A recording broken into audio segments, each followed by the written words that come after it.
Hey everyone, I'm Jen Adams and I manage Camp Chewunky's wilderness trips. Today I'm sitting around the fire with another Jen. Hi, I'm Jen Morton. I'm one of the chefs in the kitchen. This week's theme is grit, so we're going to be learning how to bake something over the fire in a reflector oven that really epitomizes the meaning of grit, something that's pretty challenging but very rewarding at the end. What are we going to cook today, Jen? Well, today we're going to be making some biscuits, and the reason why we chose biscuits today is because of the fact that it's something that I have never been able to make until I was much older in my life. It's only been about 10 years that I've been able to make it. Before that, it was a real challenge. They never really came out great. They were all okay, but you know, it's nice to be able to have a really good product because it's something that I have to make a lot of. All this talk of biscuits is making me feel pretty hungry.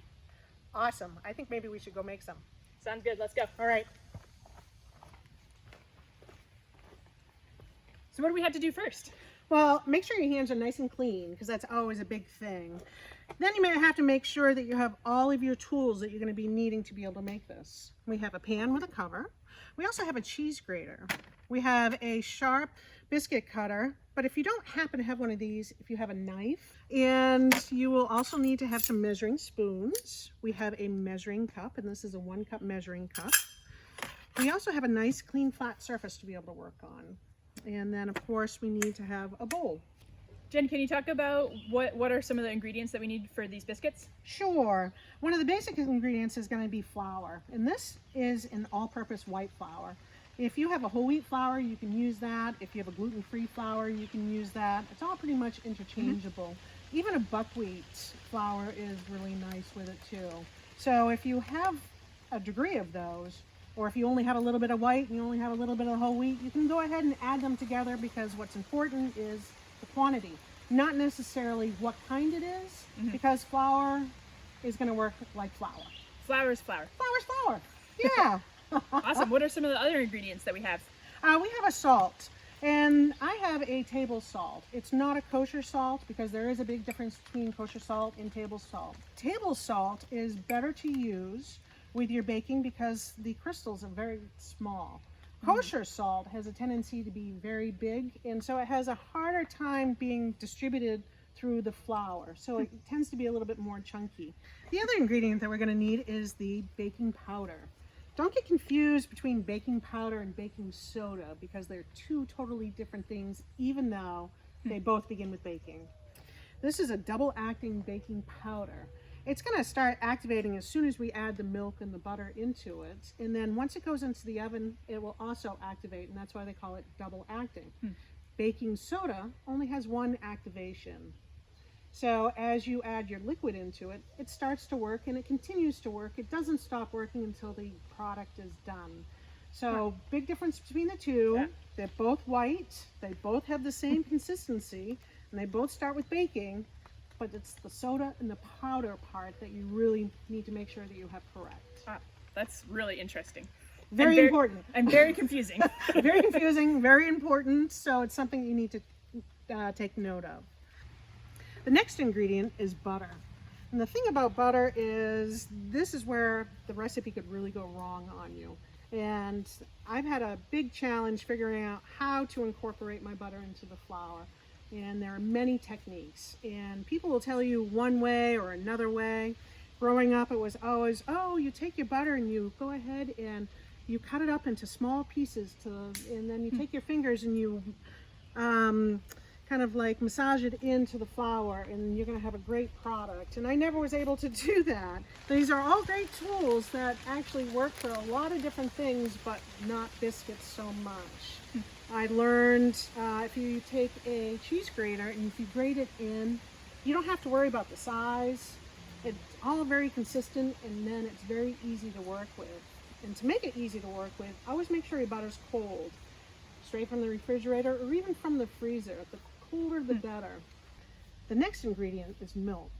Now with milk, it's very nice to have because the milk, fats, and the solids will make a very nice product.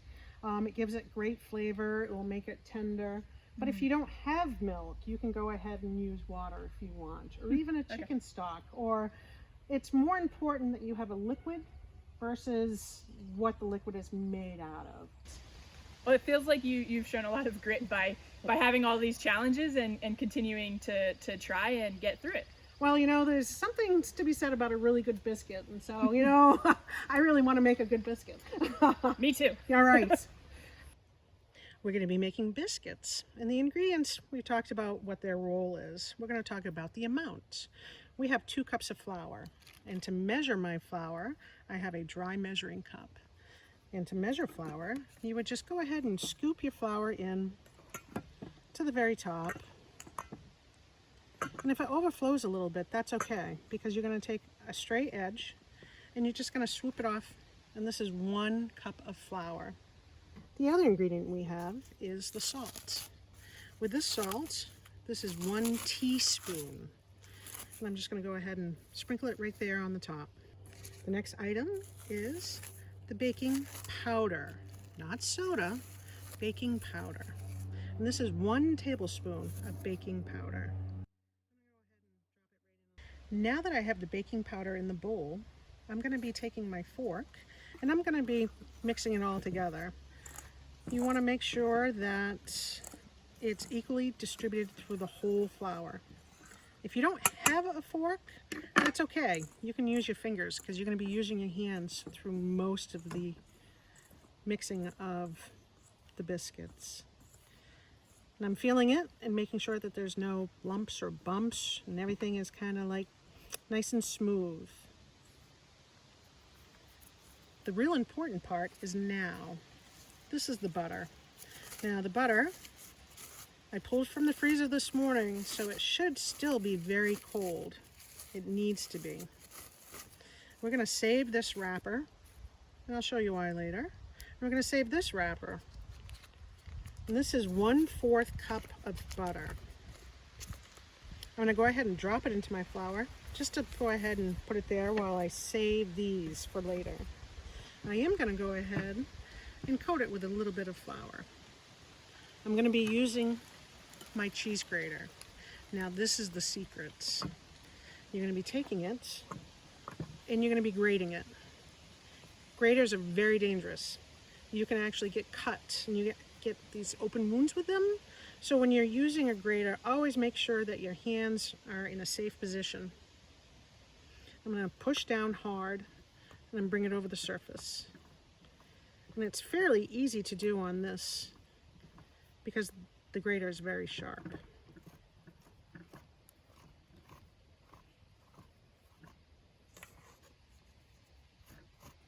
And then you just lift it up and you tap it out.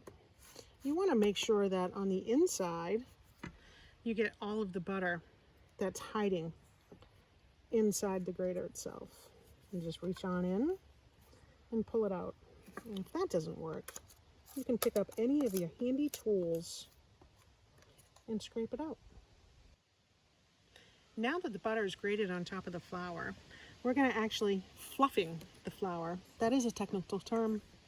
By fluffing it, what we're going to be doing is moving the flour through the long strains of the butter. And we're just kind of like breaking it up a little bit. We're not making it flat. We're not trying to work it into the flour. We're just actually trying to separate the butter from the flour itself. And then we know that it's all set, because when it falls, you have all these individual little pieces. At this point, we're ready to add the milk. We have 3/4 of a cup of milk. Like I said before, if you have water, that'll be fine. The milk is great because it's going to make it a very tender biscuit. And this also needs to be cold. So what we're going to do is we're going to create a little well in our bowl. We're going to add the milk all at once. I'm using a bowl scraper. With the bowl scraper, they're just really handy because of the fact that it kind of like works like a rubber mat spatula, but you just hold it in your hand. If you don't have one, you can use your fork, you can use your hands. I just like my bowl scraper. We're going to be mixing it by just gently moving it around in the bowl. We can cut it a couple times, and that brings the milk into the flour. But you just basically want to like work it around, bring it together. The key is not to overmix. When you overmix your biscuits, they get really tough, they get rubbery, and they don't come out really well. All we're trying to do is get the milk to be absorbed by the flour. At this point, this dough is called shaggy. It's shaggy because of the fact that the flour is not all the way incorporated into the dough. And that's key for the biscuits. This is another area where you can go wrong. If you overwork your dough, they're going to become very tough and puck-like. I have my flat surface to work on. I'm going to be taking my dough and just jumping it out. I'm going to put this off to the side because I'm done with that now. And like I said, I have a nice shaggy dough. This is what it really needs to look like. You can see the long pieces of butter still all together. And then you just take your hands and you gently pat it. You bring in the sides. And it's still okay that the flour isn't all the way mixed in, because by folding it and patting it, you're finishing the mixing.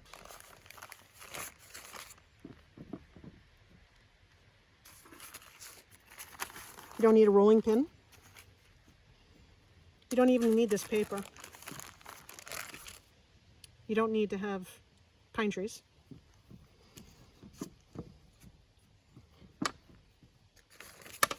And I've moved 6 times. I've brought it together on the sides. 1, 2, 3, 4. And then the biggest part is the end right here. We have a nice rectangle of dough.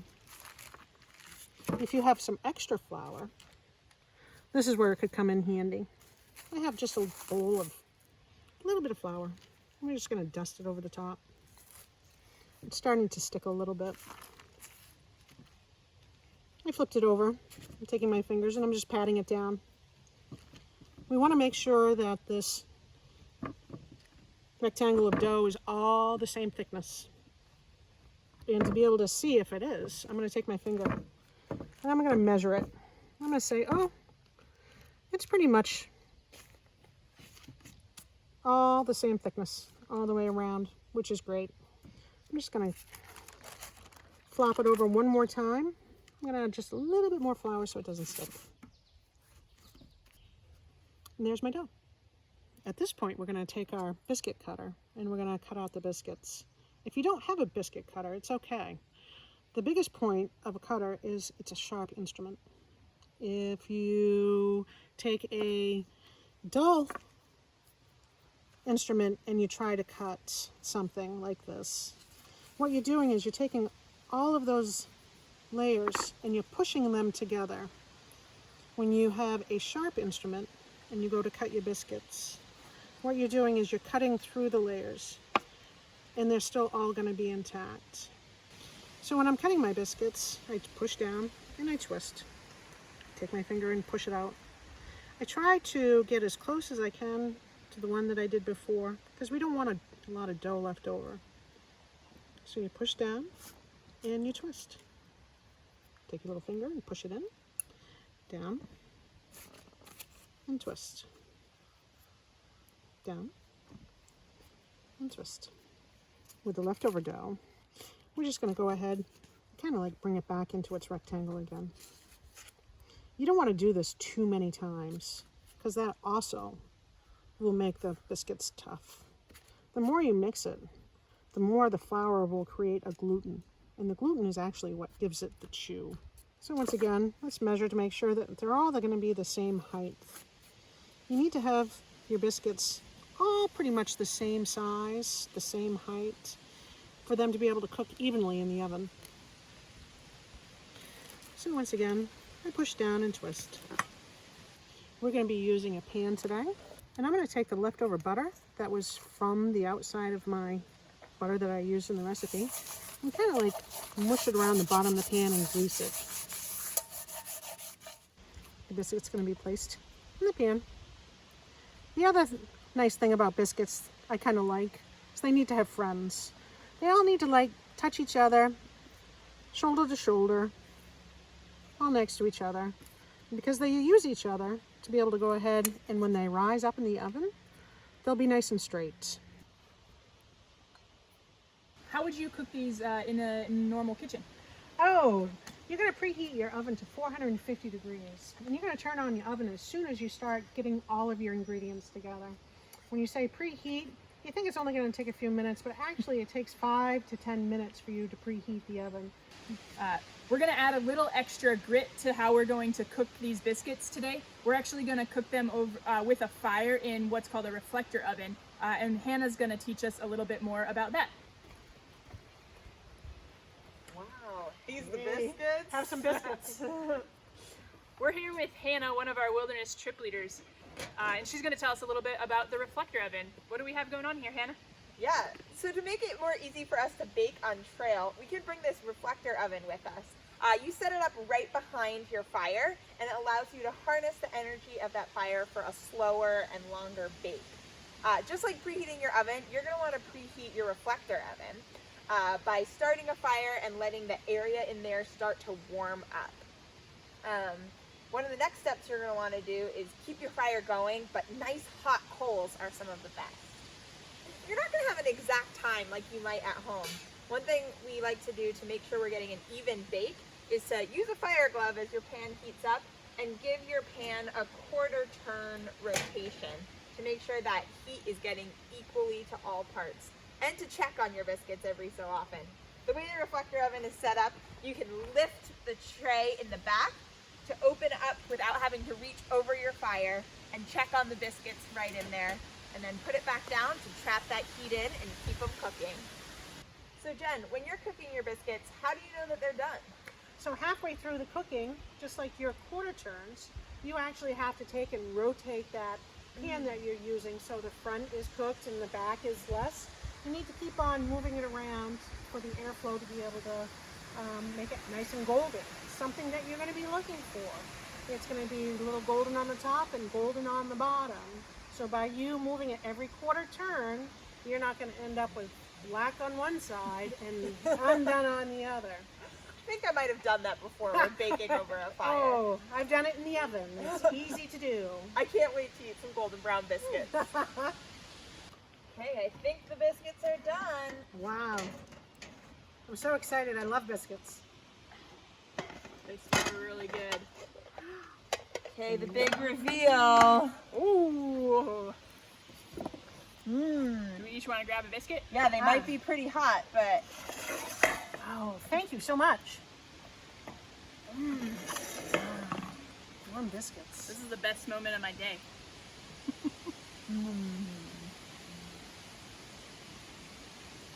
Thank you all for joining us this week to learn how to make biscuits in a reflector oven. Jen, thank you for teaching us about your perfect biscuit recipe and how you embodied grit to get through it. And Hannah, thank you for teaching us about the reflector oven and cooking over a fire. We're so excited to see the biscuit recipes that you create at home this week. Thank you for joining us again. See you next week. Bye. 3, 2, 1. biscuits!